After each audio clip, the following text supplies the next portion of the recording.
Rusiya ərazisinə kütləvi pilotsuz uçuş aparatları ilə hücum həyata keçirilib. Ukrayna Silahlı Qüvvələri tərəfindən həyata keçirilən hücumlar zamanı Rusiyanın Moskva, Kursk, Bryansk, Belqorod, Ryazan, Kaluga, Lipetsk, Oryol, Voronej və Nijni Novgorod vilayətlərinin əraziləri hədəf alınıb. Moskva vilayətinə pilotsuz uçuş aparatları ilə hücum nəticəsində bir nəfər ölüb, 3 nəfər yaralanıb. Bu barədə Moskva vilayətinin qubernatoru Andrey Vorobyov bildirib.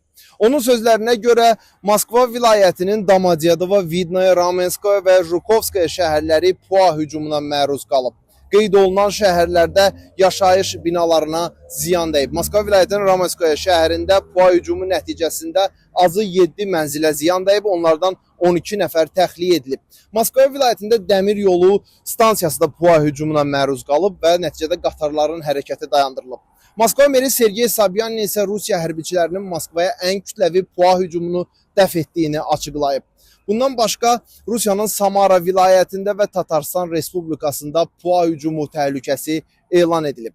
Moskvanın Jukhovski, Şeremetyevo, Vnukova və Domodedovo hava limanlarında uçuşlara məhdudiyyətlər qoyulub. Rusiya Müdafiə Nazirliyi Ukraynanın kütləvi dron hücumu ilə bağlı rəsmi məlumat yayıb. Bildirilib ki, Ukrayna tərəfi ötən gecə Rusiya ərazisinə 337 PUA ilə hücum edib. Qeyd olunub ki, Moskva vilayəti ərazisi üzərində 91, Kursk vilayəti ərazisi üzərində 126, Bryansk vilayəti ərazisi üzərində 38 PUA, Belgorod vilayəti üzərində 25, Ryazan vilayəti üzərində 22, Kaluga ərazisində 10, Lipetsk vilayətinin ərazisi üzərində 8, Oryol vilayətinin ərazisi üzərində də 8, Voronej vilayətinin ərazisi üzərində 6 və 3 PUA Nijni Novgorod vilayətinin ərazisi üzərində zərərsizləşdirilib. Rusiya Müdafiə Nazirliyindən o da bildirilib ki, bu 2025-ci ildə Rusiya ərazisində ən kütləvi PUA hücumu olub. Rusiya Xarici İşlər Nazirliyinin sözçüsü Mariya Zakharova Ukraynanın kütləvi PUA hücumunun ATƏT-in baş katibi Feridun Sinirlioğlu'nun Moskvaya səfəri ilə bağlı olduğunu bildirib.